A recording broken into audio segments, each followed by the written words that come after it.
Te voy a presentar los aspectos más relevantes de los cambios que se proponen a la Ley del Impuesto sobre la Renta para el año 2022 y que pueden tener aplicación práctica para tu empresa. En el artículo 74 de la Ley del Impuesto sobre la Renta se encuentra el régimen de las actividades agrícolas, ganaderas, silvícolas y pesqueras. Ahora bien, en la fracción primera nos dice que van a tributar conforme a este capítulo las personas morales de derecho agrario y todas las demás siempre y cuando se dediquen de manera exclusiva a las actividades del sector primario. Luego, en la fracción segunda nos habla de personas morales que se dediquen a las actividades pesqueras. Y por último, en la fracción tercera estaban incluidas las personas físicas que llevan a cabo estas actividades. La propuesta de reforma considera eliminar la fracción tercera, lo cual son solamente 2 renglones, pero que para las personas que se encuentran actualmente en este régimen puede significar un gran cambio, como lo veremos más adelante en los casos prácticos. En el año 2014 desapareció el régimen de los repecos y el régimen intermedio, donde estaban incluidos los contribuyentes de pequeños negocios, y se creó el régimen de incorporación fiscal. Ahora, 7 años después, cuando algunos de esos contribuyentes todavía no han acabado de entender este régimen, se propone eliminarlo. Así que los artículos 111, 112 y 113 en la propuesta de reforma fiscal solamente dicen se deroga, se deroga, se deroga. Y esto es porque este régimen será sustituido por el nuevo régimen simplificado de confianza opcional para las personas físicas que se propone y muestro a continuación.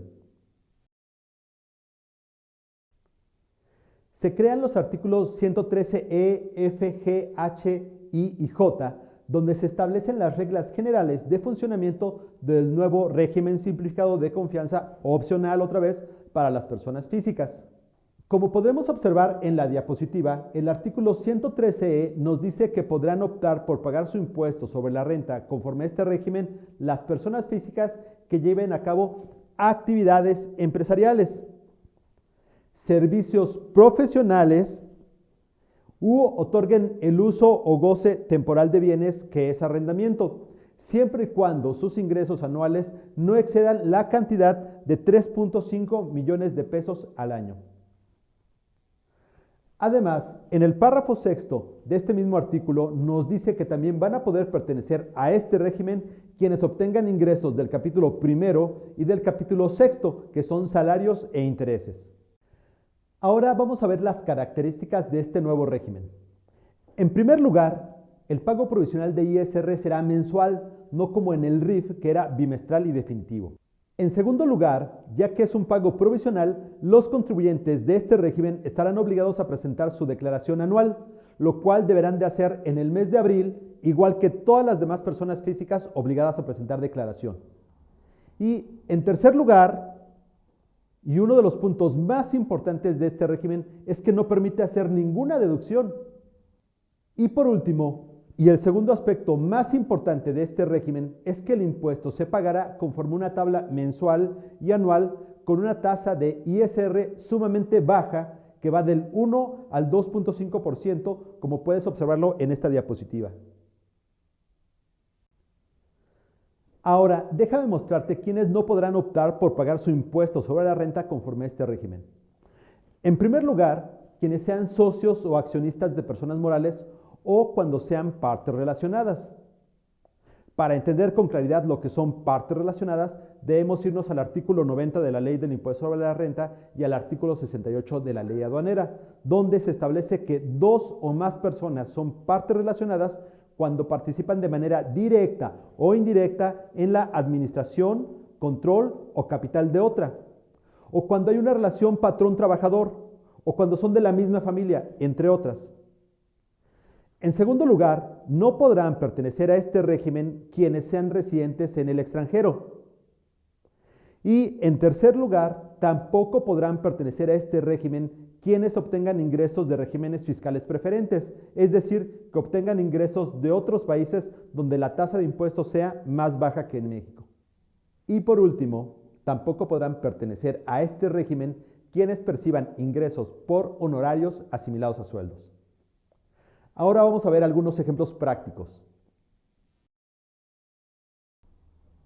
En primer lugar, vamos a pensar en una persona física que actualmente tribute en el régimen de los agapes y que tenga ingresos anuales hasta 1.300.000. Debemos recordar que estos contribuyentes tienen ingresos exentos hasta 40 UMAS anuales, que son 1.308.000, de tal manera que la base de su ISR es cero y por lo tanto su ISR pues también es cero, así que no tendrá que pagar ni un solo centavo en todo el año. Por otra parte, de acuerdo a la propuesta del régimen simplificado de confianza, estos mismos ingresos de 1.300.000 sin deducción alguna serían la base de impuesto a la cual aplicaríamos directamente la tasa del 2%, por lo que el impuesto anual sería de 26.000 pesos. Yo no sé si es mucho o es poco 26.000 pesos de ISR, solo sé que estas personas hasta este momento no tenían la obligación de pagar un solo centavo, ni siquiera de presentar pagos provisionales mensuales, y ahora tendrán la carga administrativa de presentar todos los meses su pago provisional, que será de más de 2.000 pesos, además de pagarle al contador por presentar esa declaración si es el caso. Vamos a ver el caso número 2. Para este caso también tenemos a una persona física del régimen de los agapes, pero en este caso sus ingresos anuales serán de 3.6 millones, con deducciones por 2.6 millones, lo que deja una utilidad neta antes de impuestos de 1 millón de pesos. Ahora bien, si consideramos sus ingresos de 3.6 millones y le restamos los ingresos exentos por 1.3 millones, en números redondos, eso nos deja ingresos acumulables del año por 2.3 millones. Contra eso podemos restar las deducciones autorizadas ajustadas con la proporción que representan los ingresos acumulables del total de los ingresos, que para este caso es el 64%, lo que nos deja deducciones autorizadas por 1.6 millones y por lo tanto una base de impuesto de 700.000, que arroja un impuesto sobre la renta anual de 150.000 y que tiene además como beneficio una reducción del 40%, lo que nos deja un impuesto anual final de 90.000 pesos. Para el año 2022, esa persona no podrá disfrutar del régimen simplificado de confianza, porque como podemos observar, sus ingresos rebasan los 3.5 millones. Así que haremos el cálculo de su impuesto conforme a la sección primera del régimen de las actividades empresariales y profesionales, ya que como lo vimos en el punto número 1 de esta presentación, esta persona física ya no podrá tributar dentro del régimen de los agapes, porque ese régimen ya no va a existir para las personas físicas. Así pues, tenemos un total de ingresos por 3.6 millones. Aplicamos directamente nuestras deducciones, que para este ejemplo son 2.6 millones, lo que nos deja una base de impuestos de 1 millón de pesos, con un ISR de 240.000, sin ningún tipo de reducción, por lo que una persona física de este caso que venía pagando 90.000 pesos anuales, a partir del próximo año deberá pagar 240.000 pesos, lo que significa un incremento de más del 160%. Vamos con el ejemplo número 3. Para este caso vamos a pensar en una persona física que actualmente tributa en el régimen de incorporación fiscal y que tiene ingresos por 2 millones de pesos con deducciones de 1.300.000. Eso le dejaría una base de ISR de 700.000, lo cual le daría un ISR de alrededor de 150.000. Y vamos a suponer que actualmente esa persona se encuentra en su quinto año del régimen de incorporación fiscal, por lo que tiene una reducción del 60%. Eso le deja un ISR anual de régimen de incorporación fiscal por 60.000 pesos. Con el nuevo régimen simplificado de confianza, esos mismos datos para el año 2022 le darán un cálculo muy sencillo en el que solamente consideraríamos sus ingresos a los que de manera directa le aplicamos la tabla del impuesto, que para este caso tiene una tasa del 2%, lo que le arroja un impuesto anual de 40.000 pesos y que se pagaría de manera mensual con pagos provisionales, como ya lo habíamos mencionado. Como podemos observar, el cálculo del régimen simplificado de confianza es sumamente fácil, pero no debemos perder de vista que este solo es el cálculo del ISR, porque para efectos del IVA el cálculo deberá hacerse de manera tradicional. Para ejemplificarlo, voy a dividir las cifras de este ejemplo entre 12 para ilustrar cómo sería el cálculo del impuesto mensual. Así, tenemos que para el ISR tendríamos ingresos mensuales en números redondos de 200,000 pesos, con un IVA trasladado de 32,000. Vamos a suponer deducciones por 150,000 pesos, todas con IVA acreditable. El cálculo del ISR es muy fácil, como ya lo habíamos comentado, y en este caso aplicaríamos directamente la tasa del 2%, con lo que el pago mensual de ISR sería de 4,000 pesos.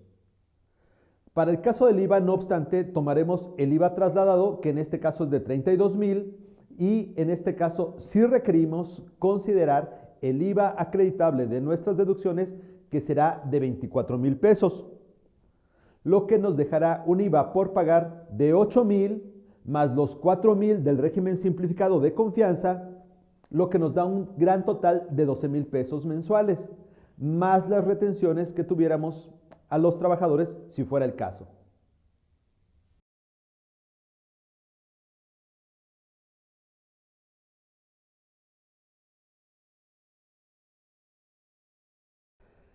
Se propone la creación del capítulo 12º del título 7º de la Ley del Impuesto sobre la Renta, denominado Régimen Simplificado de Confianza para las Personas Morales.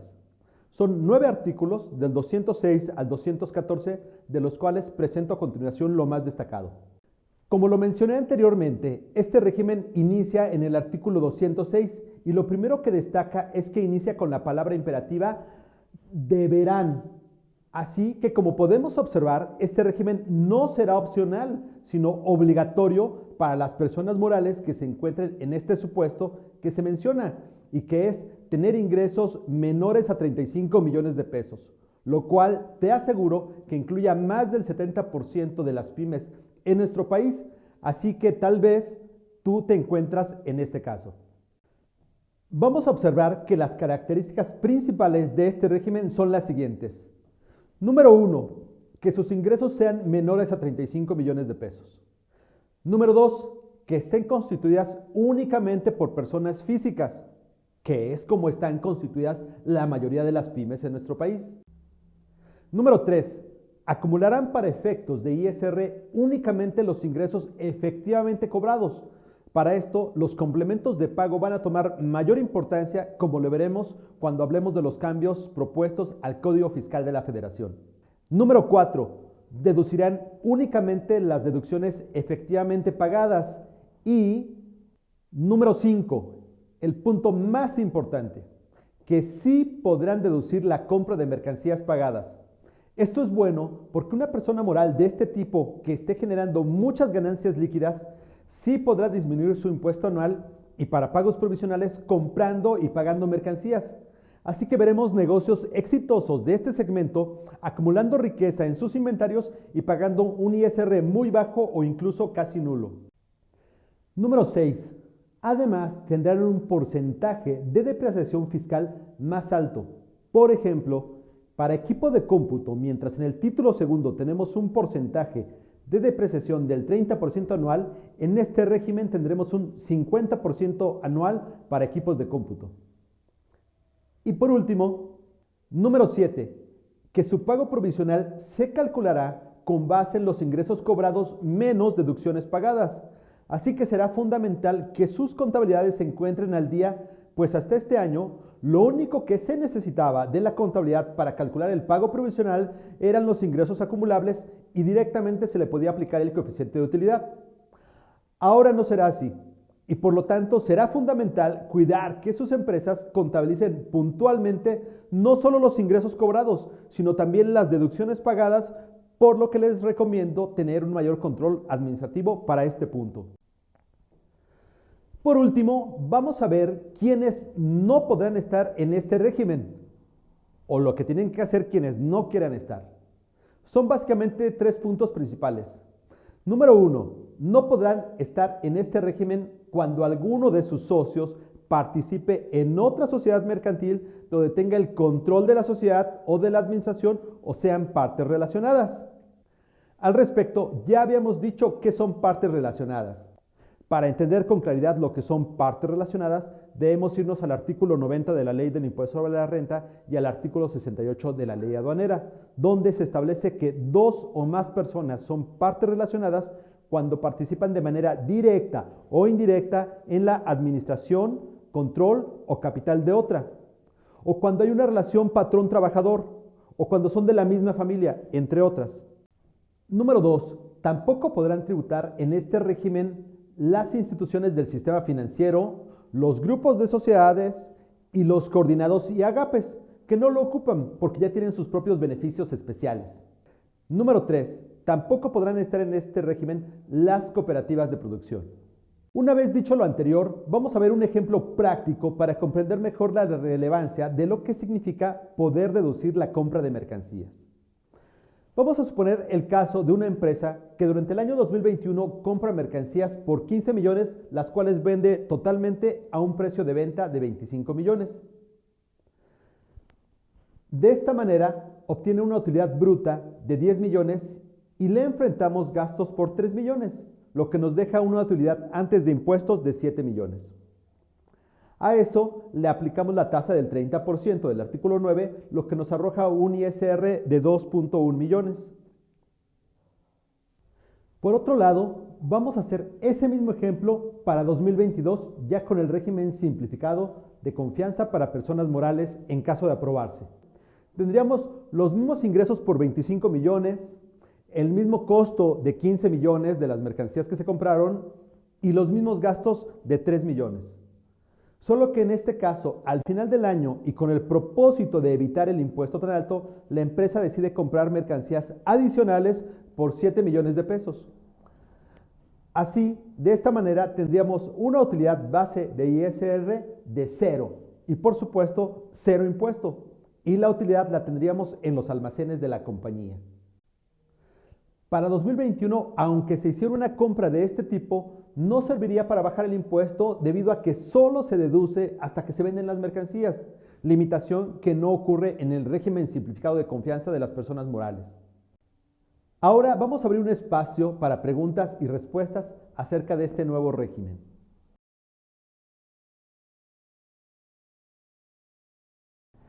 Como podemos observar, en resumidas cuentas, el régimen simplificado de confianza para las personas físicas y para las personas morales podríamos considerar que es benéfico. Para las personas físicas, una tasa de impuestos reducida, y para las personas morales, la posibilidad de deducir las compras de mercancías. No obstante, la parte que parece no tan benéfica debido a que significa mayor control hacia las empresas son las modificaciones en materia de precios de transferencia. Para quienes no estén familiarizados con el término, el concepto de precios de transferencia se refiere a la obligación de asegurar que las operaciones que se llevan a cabo entre personas y empresas de un mismo grupo se llevan a cabo con precios de mercado normales y que no se suben o bajan los precios de los productos y servicios de manera arbitraria para trasladar utilidades o pérdidas de una empresa a otra. Uno de los principales cambios en este sentido se encuentra en el artículo 76, donde se establecen las obligaciones de las personas morales. En la fracción novena, hasta este año se menciona la obligación de conservar la documentación que compruebe que las operaciones con partes relacionadas residentes en el extranjero se llevaron a cabo a valores que se hubieran utilizado con empresas independientes. La propuesta considera eliminar la precisión acerca de partes relacionadas residentes en el extranjero, con lo cual se entiende que también se tendría la obligación de comprobar que las operaciones se llevaran a cabo con precios de mercado cuando se trate de operaciones con partes relacionadas residentes en México. Igualmente, en la fracción décima del artículo 76 se propone la obligación de informar en el mes de mayo de cada año el importe de las operaciones que se realizan con partes relacionadas, sin la limitante de que se trate solamente de una obligación para empresas residentes en el extranjero, por lo cual si tú tienes 2 o más empresas y facturas operaciones entre ellas, ambas tendrán que presentar en el mes de mayo la información de las operaciones que llevaron a cabo entre ellas, lo que permitirá al SAT verificar que los precios que utilizaron son a valores de mercado y no hay manipulación de precios para pagar menos impuestos en ninguna de estas empresas. Por último, un cambio pequeño, pero que puede tener un alcance significativo, se refiere a la obligación de los bancos de informar de los depósitos en efectivo que reciben de los cuentavientes. Actualmente, la fracción cuarta del artículo 55 establece la obligación a los bancos de informar anualmente de los depósitos que reciban en efectivo. La propuesta para el próximo año es enviar esta información al SAT todos los meses del año, a más tardar el día 17. La pregunta es, ¿por qué ahora el SAT quiere la información de los depósitos en efectivo con mayor urgencia? Estos son los puntos más importantes de la propuesta de reforma a la ley del impuesto sobre la renta para el año 2022 que pueden aplicar en tu negocio. Por favor, en caso de tener cualquier duda, contáctanos.